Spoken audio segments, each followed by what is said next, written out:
you, Mike. Captain McIntosh, he served in North Africa with the desert rats. It's 71 years ago today, just before lunchtime, Captain McIntosh and I were in the signal office, which was just behind the King David Hotel. And they put this bomb off in the street in front of the hotel. We went out to see what was happening. He was unarmed. I went out, I was unarmed.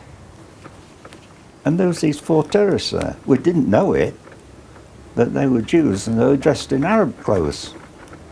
And they opened fire on us. And he stopped the bullet and I didn't. Got a bullet right in his stomach.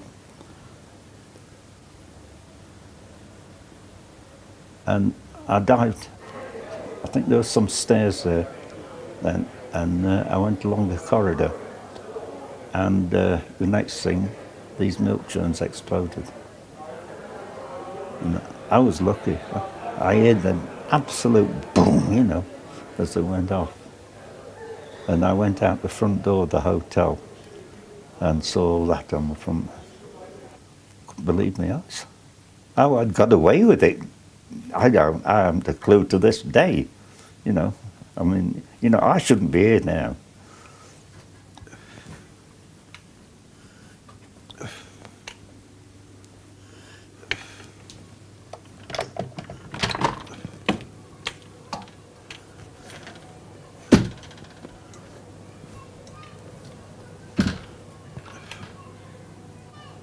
Lovely view. That time it was just barren ground all everywhere. Now it's built up. It was 1945. We'd been over in Germany for a start, and after 3 days there we got shelled, and out of 25 there was 3 of us came back. And then I went back to England and transferred to Royal Signals and trained as a wireless operator for 6 months. By that time the war had finished, and then we were posted to the Middle East.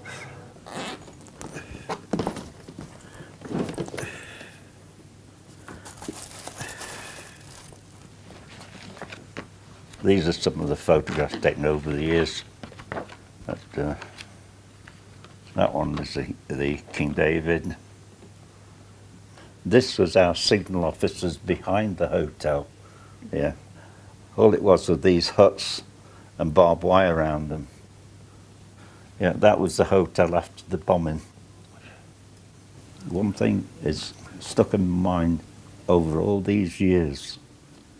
There was a young lady, she'd been probably in her 20s, and she'd been blown out, obviously been blown out of the hotel and landed on this roof. And she was lying there, I'll never forget it, she got a white dress on with red roses on it, and her arm was hanging over the side of the roof, She was dead. And then we were digging in there for 48 hours non-stop. Never even stopped for meals, getting people out, and, terrible.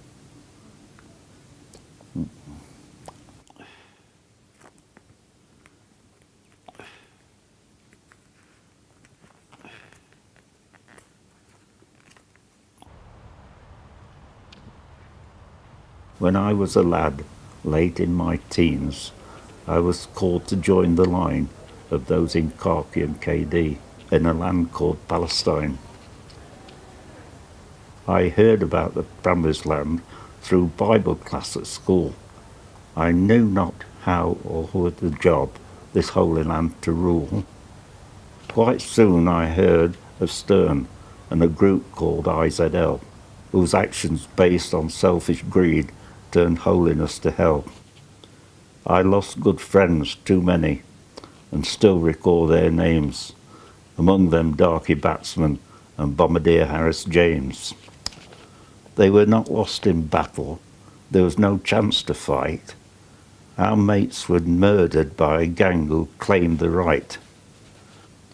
The world still doesn't want to know of those friends, yours and mine, but we know and we honour those who lie in Palestine. Brilliant. Can't help it.